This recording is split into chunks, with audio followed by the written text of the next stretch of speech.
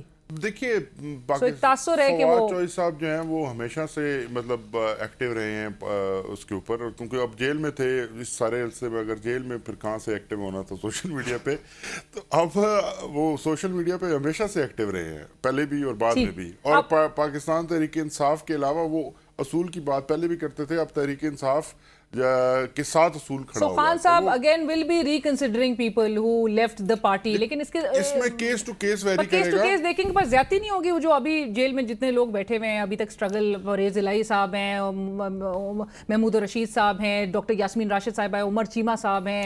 دیکھیے ہر ایک کی اپنی اسٹرگل ہے، ان کی بالکل اسٹرگل ہے، اور ورکرز ہیں جنہوں نے بہت زیادہ اسٹرگل کیا ہے. ان لوگوں نے بھی اسٹرگل کیا ہے، ان کی بھی ایک پوری ہسٹری ہے اور خان صاحب کے لیے انہوں نے بہت قربانیاں دی ہیں اور اس کے بعد بھی آج تک قربانیاں دیتے آ رہے ہیں. تو یہ ساری چیزیں ہیں جس کو خان صاحب کیس ٹو کیس دیکھتے ہیں، اور الٹیمیٹ اتھارٹی تو وہی ہے. انتظار صاحب آخر میں صرف مجھے بریفلی یہ بتا دیجیے گا، خان صاحب کے کیسز کنکلوڈ ہوتے ہوئے آپ کو دکھائی دے رہے ہیں، بالخصوص سائفر کا معاملہ ہو، آج بہرحال القادر ٹرسٹ کے حوالے سے بھی بتائیے گا کہ کنکلوژن اس کا جلد ہوتا ہوا دکھائی دے رہا ہے. 25 گواہان نے اپنے بیانات قلم بند کروا دیے ہیں، لیکن باوجود اس کے نیب پروزیکیوٹر اگین اس کیس میں بھی بیل اپیل ہیئرنگ کے حوالے سے وہ ڈیلیئنگ ٹیکٹکس بظاہر نظر آ رہا ہے. کہ دیکھیے یہ بڑا انفارچونیٹ ہے، نیب کے دو چہرے ہیں، ایک چہرہ ٹرائل کورٹ کے اندر ہے جس کے اندر وہ چاہتے ہیں کہ ہر روز پروسیڈنگز ہوں اور لمبی پروسیڈنگز ہوں اور ختم ہو جائے، اور وہ چاہتے ہیں ایک دن میں کیس ختم کریں. جبکہ دوسری طرف جہاں پہ خان صاحب کو ریلیف ملنا ہے، ضمانت کا کیس ہے، ضمانت کا case most urgent case consider کیا جاتا ہے، تو ارجنٹ کیس اس میں وہ پیش ہی نہیں ہو رہے، اس میں پیش نہیں ہوتے. ٹرائل ایک لمبی پروسیڈنگز ہوتی ہیں، اس میں ان کا دل ہوتا ہے کہ صبح سے شام ہمارا کنڈکٹ آپ دیکھیے کہ ہمیں پتہ ہے کہ یہ سزا ہونی ہے، ہمیں پتہ ہے، یہ خان صاحب کو بھی پتہ ہے، اور ہم کلیئر ہے کہ یہ سزائیں، یہ کیس بنائے اس لیے گئے، بنائے اس لیے گئے. اور خان صاحب کو جب پتہ ہے وہ ستمبر اکتوبر تک ان کو رگڑا لگایا جائے گا، جیل میں رکھا جائے گا، تو آپ کی پارٹی سے ایسی آوازیں کیوں آ رہی ہیں کہ اسی ماہ میں وہ باہر رہائی کی باتیں ہو رہی تھیں اور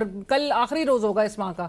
دیکھیے وہ جو لوگ بات کر رہے تھے، لائرز بات کر رہے تھے، وہ کیسز کی بات کر رہے تھے جو کیسز سامنے صاحب بھی بات کر رہے تھے اور دیگر رہنماؤں کی جانب سے بھی باتیں کی جا رہی ہیں. دیکھیے پولیٹیکلی جن لوگوں نے بات کی، شاید انہوں نے وکیلوں کے ساتھ بات کر کے اسی بات کو آگے بڑھایا ہے، یا لوگوں کو تھوڑا چارج اپ کرنے کی کوشش کی جائی تھی. لوگ ویسے بھی میرے خیال سے چارج اپ ہیں، اور تحریک انصاف کا جو ورکر ہے وہ کبھی بھی میرے خیال سے سلو نہیں ہوا، وہ ہمیشہ چارج اپ ہی ہے. چلیں، تھینک یو سو مچ انتظار صاحب، بہت شکریہ کرنے کے لیے. فوکل پرسن بانی پی ٹی آئی انتظار حسین پنجوٹا صاحب اس وقت ہمارے ساتھ پروگرام میں شریک تھے، جنہوں نے کہا کہ خان صاحب آبویسلی مذاکرات کے لیے معاملات جو ہے اور وہ ایک ماحول کس حد تک سازگار بنتا ہوا آنے والے دنوں میں نظر آئے گا، یہ بھی ایک بہت بڑا سوالیہ نشان ہے.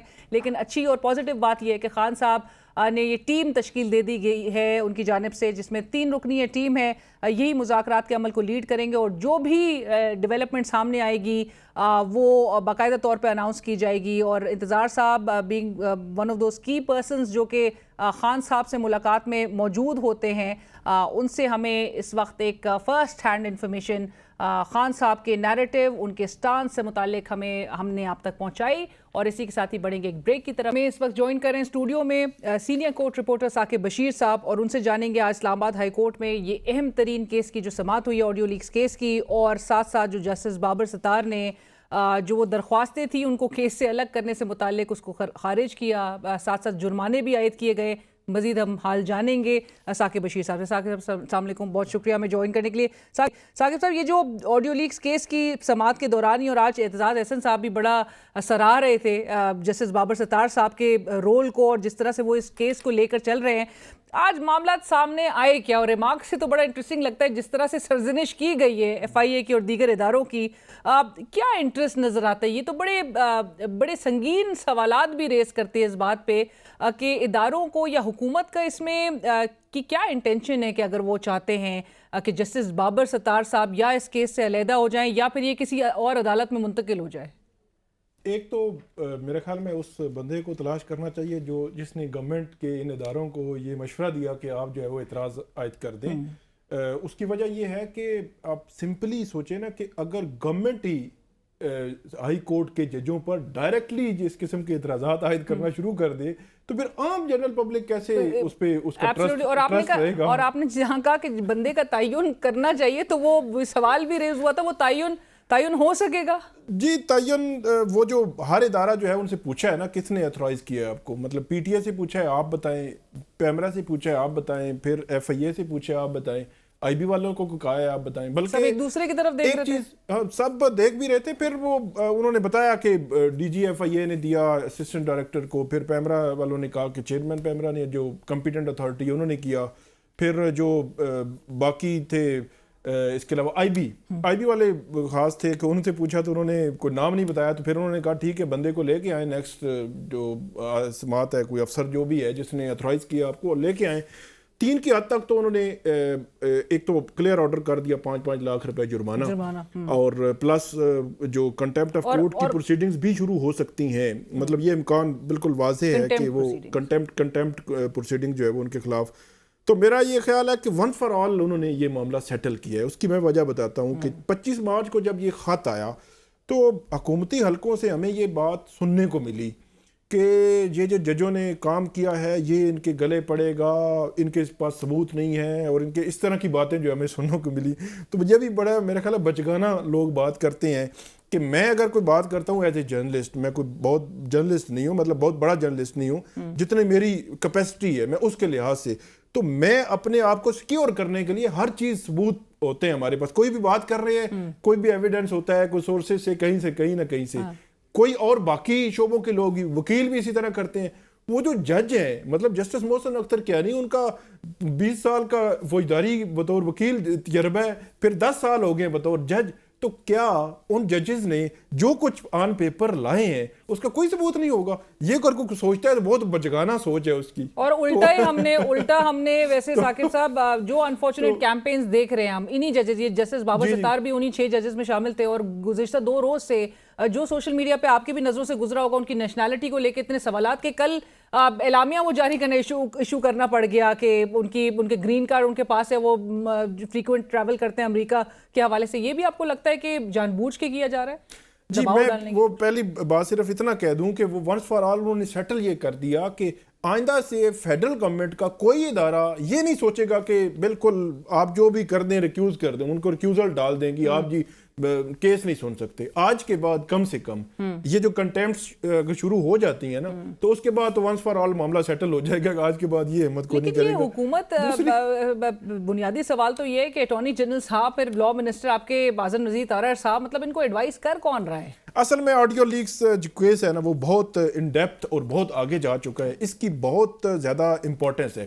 ویسے تو بشرا بی بی اور جو ثاقب نثار صاحب کے بیٹے ہیں وہ اس میں پٹیشنر ہیں، لیکن وہ بہت پیچھے رہ گئے ہیں. اب یہ پبلک امپورٹنس کا معاملہ بن چکا ہے. آپ کا میرا یا کوئی بھی پبلک آفس ہولڈ جو کرتے ہیں کہ آپ کی پرائیویٹ ایک کال ہے، وہ کوئی ٹیپ کرتا ہے، وہ لیک کر دیتا ہے، پھر اس کے بعد اس پہ پورا پروپیگنڈے شروع ہو جاتے ہیں. سمپل سے کویسچنز ہیں وہ انہوں نے فریم کیے ہیں کہ کون ٹیپ کرتا ہے، کون لیک کرتا ہے، کس لاء کے تحت کرتا ہے، فیڈرل گورنمنٹ کا کیا موقف ہے، پی ٹی اے جو باقی سروس پرووائڈرز ہیں، موبائل کمپنی، سب کا کیا اس پہ لینا دینا ہے.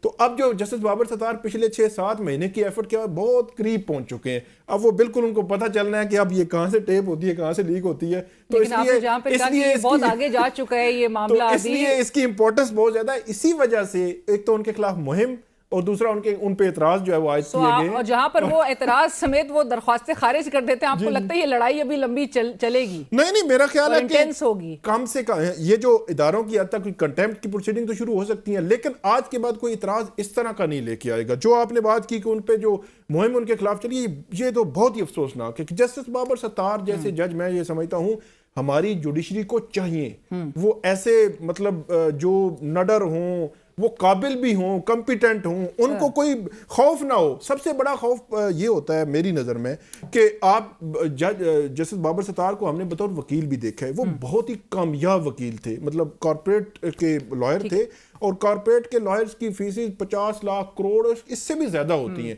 اور یہ میں کہیں بتا رہا تھا کہ مطلب لم سم بھی اگر ڈالیں تو 15 سے 20 لاکھ اس کا وہ ہوتا ہے سارا کچھ بطور جج جو ان کا ہے، 8-10 لاکھ ان کی سیلری ہے یا باقی ان کی سہولیات ہیں. تو یا اختیار ہے. تو یہ ساری چیزیں ملا کے آپ ان کو کہیں کہ وہ پیسے کے لیے کر رہے ہیں, میرا نہیں خیال.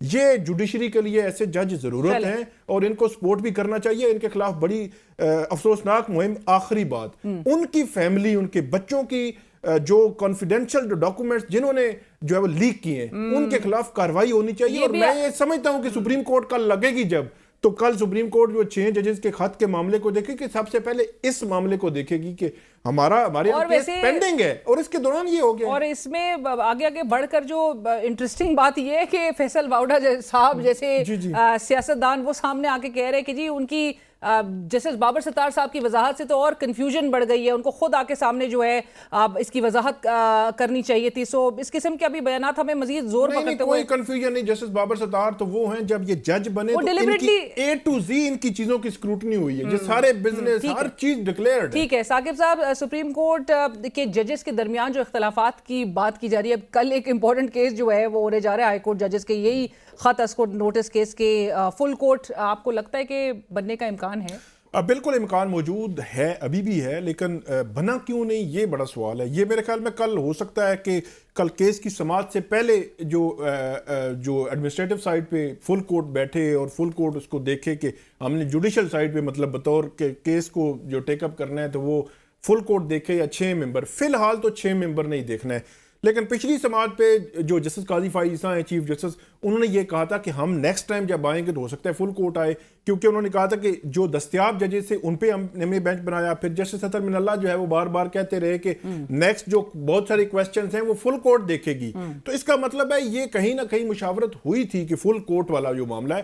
پھر بہت ساری پٹیشنز جو ہیں ان میں یہ بھی ہے کہ فل کورٹ اس معاملے کو دیکھے. تو یہ میرا خیال ہے کل ان کے سامنے یہ آئے گا کہ فل کورٹ نے دیکھنا ہے یا 6 ججز نہیں دیکھنا ہے. لیکن ایک جو آپ نے کہا کہ ابھی تک فل کورٹ بنا کیوں نہیں, اور ایک آپ کو یاد ہوگا کہ سابق چیف جسٹس عمر عطا بندیال صاحب کے حوالے سے اور ان کے دور کے حوالے سے کہا جاتا تھا کہ جی کیس فکسنگ ہوتی ہے, بینچ فکسنگ ہوتی ہے. ابھی بھی وہی اسی طرح سے معاملہ چل رہے ہیں.